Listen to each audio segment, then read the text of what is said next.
So, good morning to all of you. Today we will discuss some numerical questions related to the topic resistance and resistivity of a conductor. We all know that we have already discussed this topic in previous video clip, but here I am again repeating some theoretical facts about resistivity of a conductor. So let us start with resistivity of a conductor. We all know that R is equal to क्या होता है rho L by A. Here rho is what? Resistivity of a conductor. R is what? Resistance. L is what? Length. A is what? Area. अब resistivity of a conductor, its SI unit is what? Ohm meter. Ohm meter. इसका एक most important theory ये है कि it's depends on nature of material. मतलब resistivity of a conductor depends on nature of a material and certain physical condition like temperature, pressure, etc. But it does not depend on length and area of a conductor. हमेशा याद रखिएगा कि resistivity of a conductor area और length पे depend नहीं करता है. ये ओनली किस पे डिपेंड करता है? Certain physical condition like temperature, pressure and nature of a material. कहां से कौन सा मटेरियल आया हुआ है. Yes. Now second important point is what? Classification of materials in terms of resistivity. कैसे इसको हम रेसिस्टिविटी के टर्म में डिफाइन करेंगे और आप भी कीजिएगा इसी तरह ना. First take conductor. We all know that conductor 6-7 class से पढ़ रहे हो. कंडक्टर क्या होता है? A material which conduct electric current easily. क्यों इलेक्ट्रिक करंट इजिली कंडक्ट करता है बेटा? कि कोई भी कंडक्टर हो उसका at each and every point billions of electrons are present there. Because we all know that electrons are the only carriers of electricity. Why? Because electricity term is coined by electron. The term electricity is coined by electrons. That's why electrons are what? Carriers of electricity. So we all know that conductor, the materials which conduct electric current easily. Second, metals are good conductor. Good conductor कहने का मतलब क्या है कि उसके each and every point पे क्या है? Billions of electron, free electron, movable electron. Because metals have large number of free electrons. सब पॉइंट वाइज हम लिख दिए हैं, आप भी ऐसा ही फेयर कीजिएगा. Yes. The most important point क्या है कि दे हैव लो रेसिस्टिविटी. इनका रेसिस्टिविटी क्या होता है? लो होता है. कहां से कहां होता है बेटा?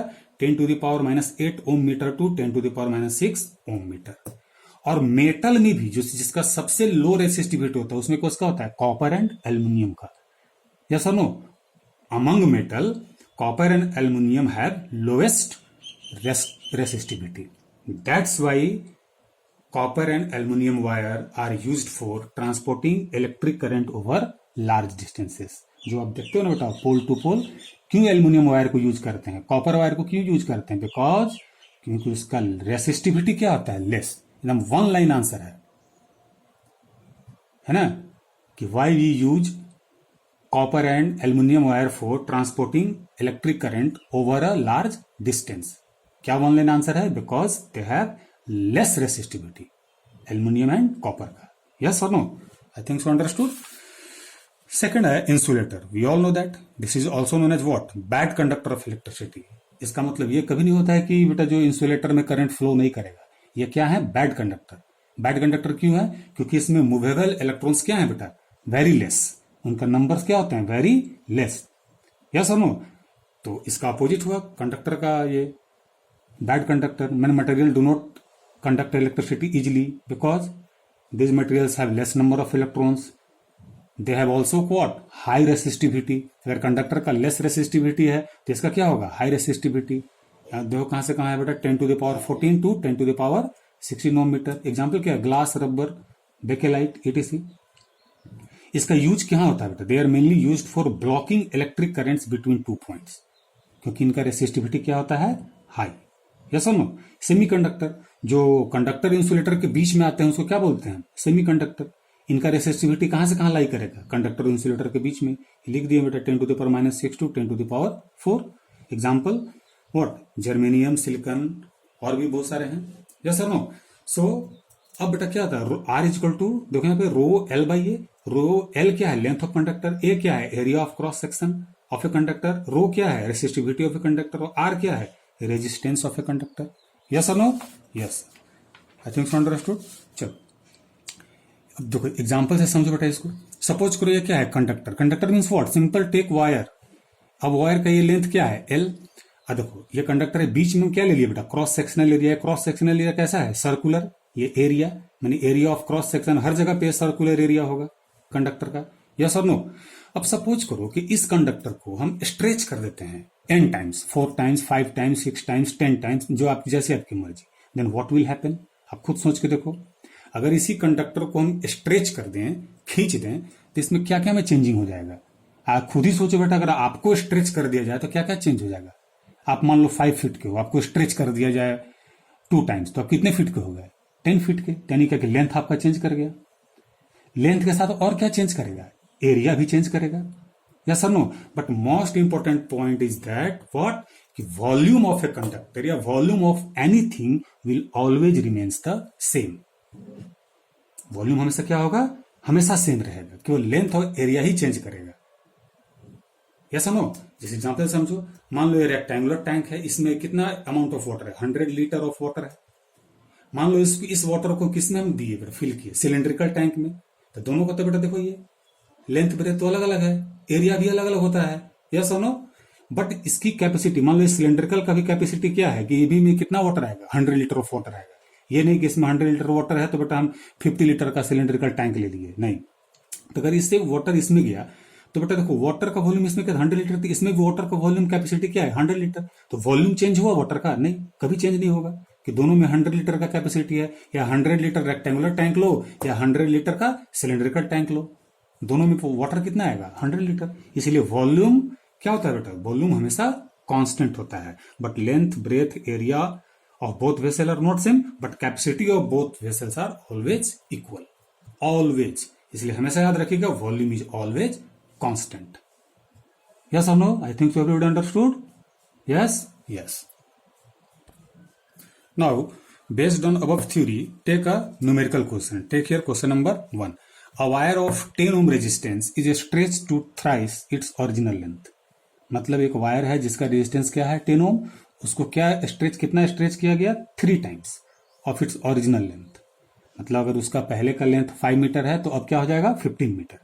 Then what will be the new resistivity and new resistance, ये आपको फाइंड करना है, यस और no. This is quite simple, concentrate कीजिएगा। We all know that R equal to क्या होता है रो एल बाई ए। ये एल क्या है लेंथ, ओरिजिनल लेंथ, ए क्या है ओरिजिनल क्रॉस सेक्शनल एरिया, और आर क्या है ओरिजिनल रेजिस्टेंस, यस और नो।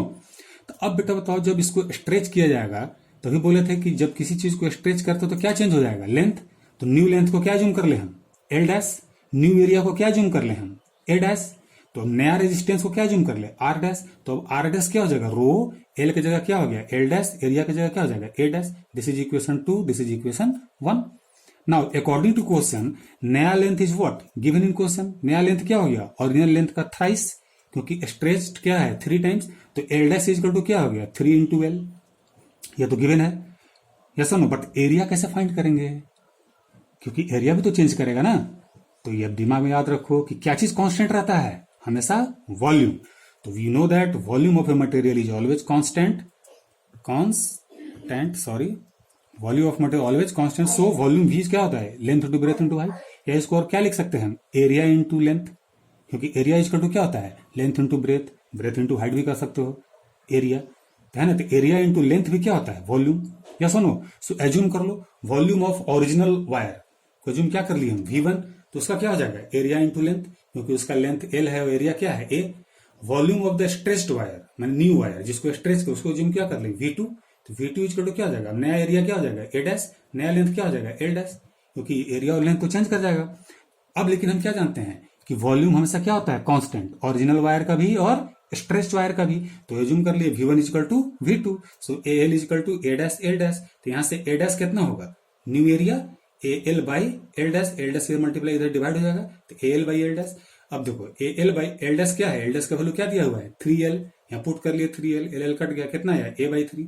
तो नया एरिया क्या हो गया ओल्ड एरिया का डिवाइडेड बाई 3, मैंने new area A dash is equal to A divided by 3। तो अब देखो मेरा एल डैश भी मिल गया 3L गिवन था क्वेश्चन में, और अब नया एरिया भी मिल गया A डैश क्या है A बाई 3।